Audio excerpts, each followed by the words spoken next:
Fala galera, sejam bem-vindos aqui a mais um vídeo. Eu sou o Pedro Virgínio e no vídeo de hoje a gente vai dar continuidade ao vídeo passado. A gente apresentou, conheceu o bug do Marlio, né? E acabou dando uma voltinha no final, percebendo um problema na suspensão dianteira, né? Onde quando ele acelerava o carro dava aquela puxada para a esquerda, como vocês estão vendo nesse vídeo aqui. E quando ele soltava o pé do acelerador, freava, que a suspensão dava aquela baixada, o carro tomava para a direita. Então ele conversou comigo, me falou desse probleminha e eu falei, traz o bug que a gente vai tentar adivinhar o que é e resolver. Confere só esse vídeo que a gente vai mostrar o passo a passo como é que a gente fez para resolver esse problema. Se liga no vídeo. Então galera, a primeira coisa que eu fiz aqui foi levantar o bug aqui no macaco, coloquei as preguiças e vi que essa roda descolava do chão antes dessa, tá? E aí eu fui olhando no detalhe e vi uma diferença na bandeja inferior. Tá? Justamente nesse ponto de fixação. Ele está 10 milímetros mais próximo da roda do que do outro lado. No momento que eu vou correndo essa furação para cá, ele vai subindo aqui a balança, tá? Mantendo esse comprimento aqui do amortecedor constante. E se eu vou afastando ele para a parte interna, ele vai descendo mais a balança, né? Não sei se vocês conseguem visualizar isso aqui nessa geometria. Então, o que acontece? O lado esquerdo do bug, né, lá, ele está com o amortecedor mais nessa posição, mais afastado da roda. Enquanto do lado direito, ele está mais próximo aqui da roda. O que acontece? Justamente, a roda levanta antes.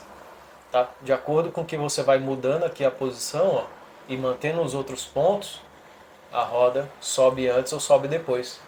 Isso também é curioso porque você altera o rate da suspensão. Tá? Se a montagem correta fosse assim, né? Bem próximo aqui da roda, do ponto central da roda, o rate vai ser só, o rate vai ser 1. Cada milímetro ou cada centímetro que a suspensão levantar aqui na roda vai ser o que vai ser comprimido aqui no amortecedor e mola, tá? E, por exemplo, se ele estivesse aqui bem na metade do caminho, a roda poderia subir 10 centímetros e o amortecedor só iria comprimir 5. O que acaba acontecendo, né? Você tem um range de suspensão muito maior quando o amortecedor está mais para o meio do que lá na ponta, né? E aí isso reflete um pouco na rigidez, né? O carro fica mais duro quando o amortecedor está mais próximo da roda do que quando ele está mais afastado.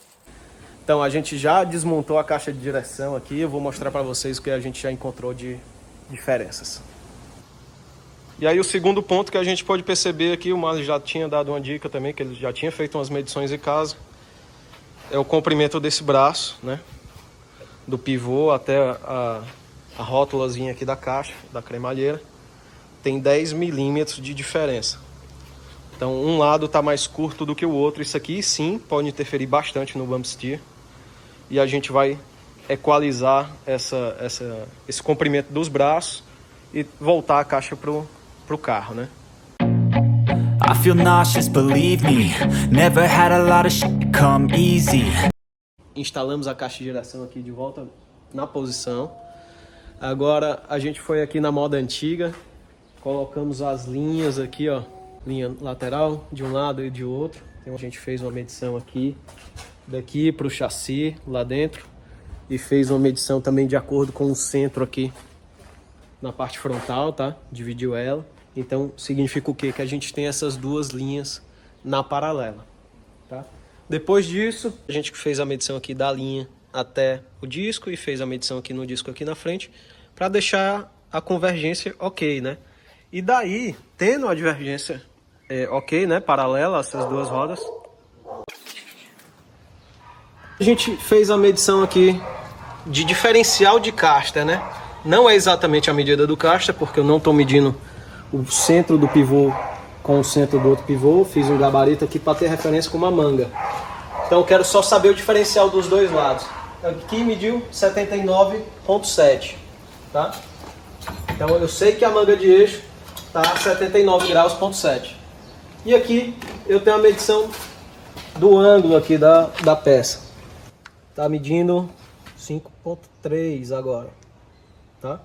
Então esse lado é o lado de referência. E para finalizar o Ackermann, né, que é essa angulação desse ponto em relação ao Kingpin, eu venho com o gabarito, né, e ele encaixa perfeitamente aqui, tendo esse alinhamento com esse outro alinhamento aqui da manga de eixo. Já na outra peça, né, do outro lado, chegando aqui desse outro lado, né, eu pego o mesmo gabarito, posiciono ele aqui e a gente vê essa diferença aqui, ó, da abertura.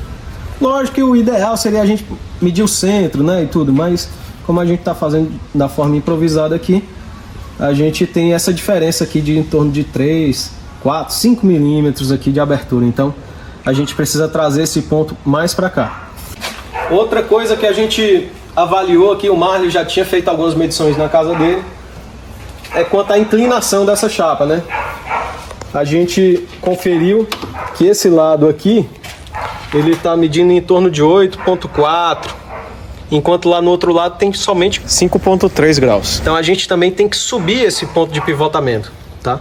Para ele se aproximar aqui de 5,3 graus. A posição desse pivô aqui é bastante importante para a questão do bump steer.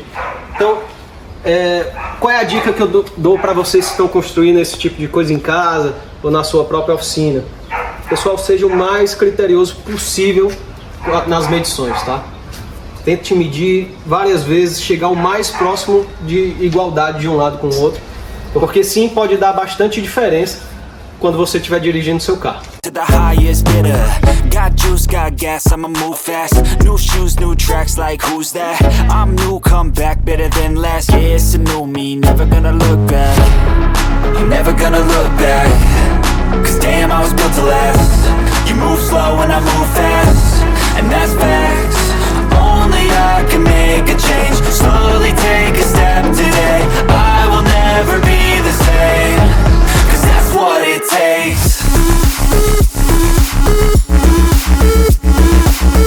Pessoal, uma dica que eu posso dar para vocês aqui na hora de medir, para tentar fazer as coisas mais corretas possível, é deixar a trena, né, que é a escala, com ângulo de 90 graus aqui pro disco, esquadrejada, tanto aqui na vertical, né, eu não posso medir com ela inclinada assim, e nem assim, ó, também. Então deixo ela o mais esquadrejada possível, e na hora de fazer a leitura eu não posso ler daqui onde eu tô, tá? Eu tenho que ler aqui o mais vertical possível aqui. Regulei ela assim, faço a leitura aqui de cima para evitar a paralaxe.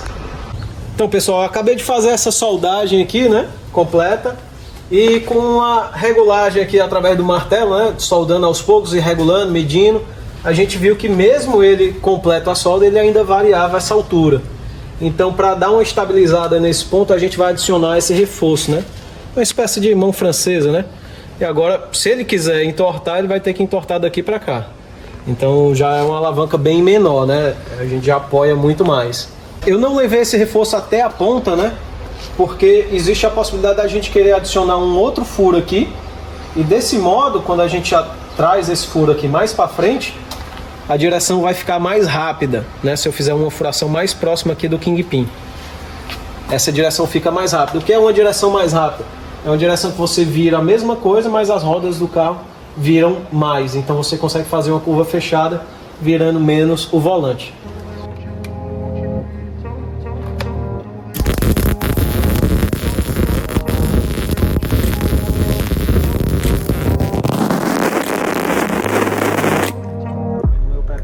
Só um dedo aqui, vai.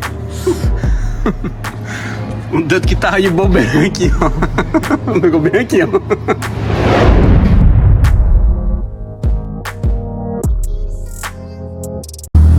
Chegou a hora, vamos testar, hein?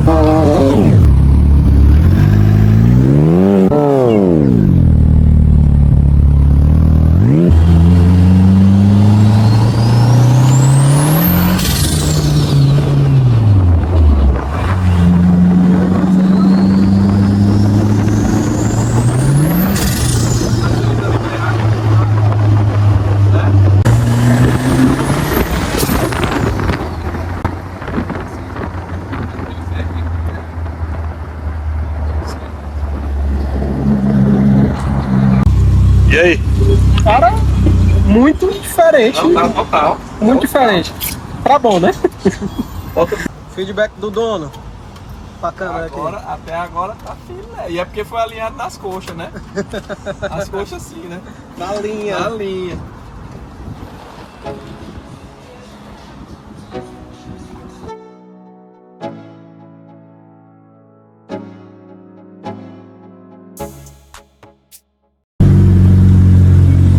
As coisas tem que ser feito mola, né?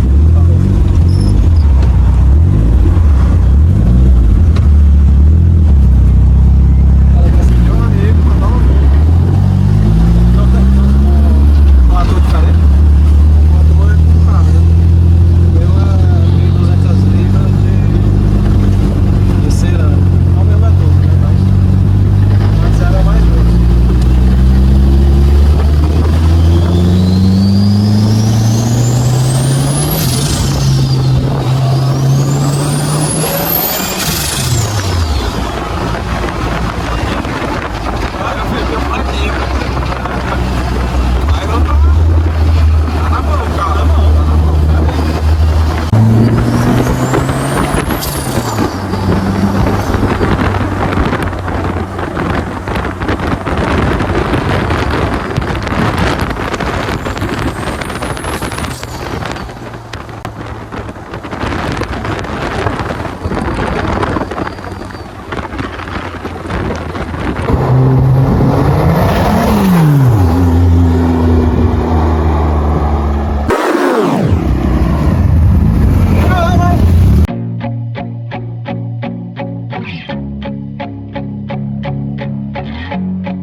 Quero mostrar agora como estava antes.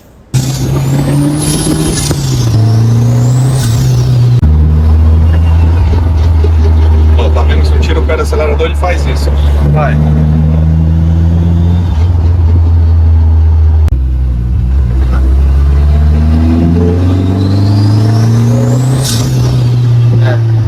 Você percebe que ele puxa bem para a direita na hora que tira o pé do acelerador. Galera, comentem aí se dá para perceber a diferença. Opinião final, Mário. Primeira etapa concluída, testamos o carro tá alinhado, tá na mão. E aí agora é partir para a segunda etapa, gente. Já vou levando o carro aqui para antecipar o máximo de coisas possíveis, mas eu já falei para seu Pedro aqui que sábado a gente tá aí para fazer uma bandeja e o carro ficar ainda mais top, viu? Valeu, galera, um abraço, viu? Valeu. Até a próxima. O cara trouxe até a capa achando que a gente não ia consertar o carro a tempo aí, num dia, né? De trabalho. Pode levar sua capa, meu amigo. Resolvido.